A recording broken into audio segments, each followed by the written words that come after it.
en gi penjo matek, japuonjre bende mantiere grade 9 no madhi senior bende nitiere koda penjo matek. Aparo jopuonj nitiere kama tek. Kani Winnie minyalo medo ahinya weche mago mag grading diwach nang'o? Erokamano ahinya. Yiena mondo amedi mana kama Madam Ada owachono. Ada owacho ni grading system to pok sirikal oketo laine maber ahinya. To gima nyithindwa gieki bende wanyalo wacho ni nyalo yudo advantage. En ni nyathi ok bing'i kaka ne ing'iye e 844 system cha.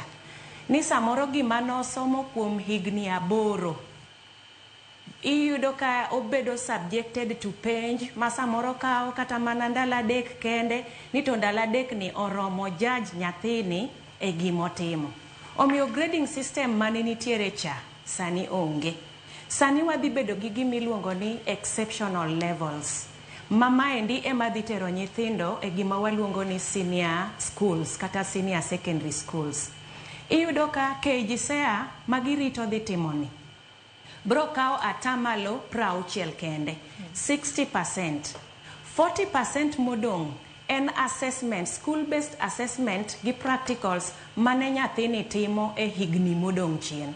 Omiyo ayudo ka grading system madhi bedo e Kenya Junior School sani ibro yudo ka at least nigi advantage ne nyathi nikech nyithindo gi bende yudo ka gitimo assessments e okenge mopogore e mood mopogore. Seche moko time kano tuo, seche moko bende time kongima samoro nitie gima notimore e ot.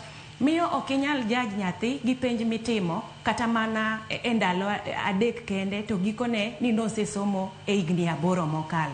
Omiyo grading system maneno ka dhi timore sechegi nyalo bedo gi advantage gi nyithindo gi nikech ne giseyiero pathways gi kuonde monego bed ni gidhiye. Omiyo exceptional levels nitie. Gibiro bedo graded from exceptional level from level 1 nyaka level ma minimal ma piny mogik. To ibro ng'i ni e penj mar KJSEA moting'o 60% ni odhi nade. To sani bende wang'e maber ni ndiko marks ne nyithindo gi onge. Wang'eyo levels mantiere exceeding expectation, meeting expectation. Ma sirikal pok wang'eyo ni sama gibro timo grading ni out of 60% manitiere ni gin bende gibro kelo nikech waneno ka certificates mag nyithindwa mane otimo KPSEA e grade mar 6 ka gidonjo certificates gi king'iyo to gimiluongo ni marks mane nitiere machon cha onge.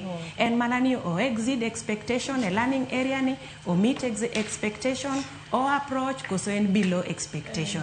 Omiyo subjects magitimo sani gin 9 magidhi time penj. To kapar ka sirikal pod bro wuok kalando ni nyathi otelo gi marks 800 e wi 900.